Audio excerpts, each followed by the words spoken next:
Kidney সুস্থ রাখার 7টি উপায়, তার মধ্যে একটি হচ্ছে পর্যাপ্ত পানি পান করেন।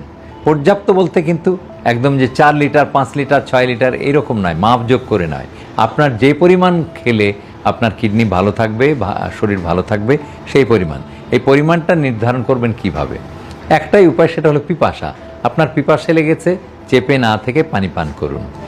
অর্থাৎ আপনার স্রষ্টা আপনাকে তৈরি করেছে ওইভাবে যে যখনই দেহের ভিতরে পানি কমে যাবে তখনই আপনার পিপাসা লাগবে।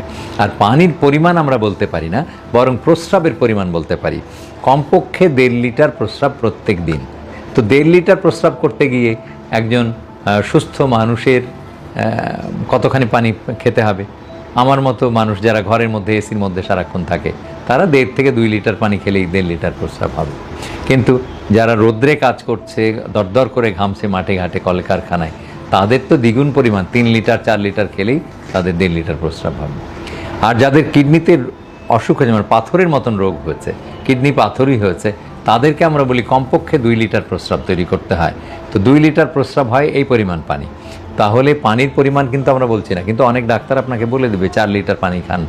এখন আপনি ঘরে বসে লেখাপড়া করছেন, একটা ছাত্র ঘরে বসে লেখাপড়া করছে, 4 লিটার পানি খাচ্ছে, তাহলে সে পড়ায় মনোযোগ দিতে পারবে না, সে বারবার ওয়াশরুমে যাবে, বারবার পেশাব করতে যাবে। কাজেই পানির পরিমাণ নয়, প্রস্রাবের পরিমাণ। আমরা বললাম 1.5 থেকে 2 লিটার, সর্বোচ্চ 2 লিটার, কমপক্ষে 1.5 লিটার প্রস্রাব হতে হবে। তবে কিডনি যদি অসুস্থ থাকে তাহলে কিন্তু কথা আছে। কিডনি অসুস্থ থাকলে ডাক্তারের নির্ধারিত পরিমাণ পানি আপনি পান করবেন। 1 লিটার, কখনো কখনো 1 লিটারেরও কম, কখনো কখনো 1 লিটারের একটু বেশি, মানে 1 লিটার থেকে 1.5 লিটার, তার বেশি পানি নয় যাদের কিডনি অসুস্থ হয়ে গেছে। এই হলো পর্যাপ্ত পানি।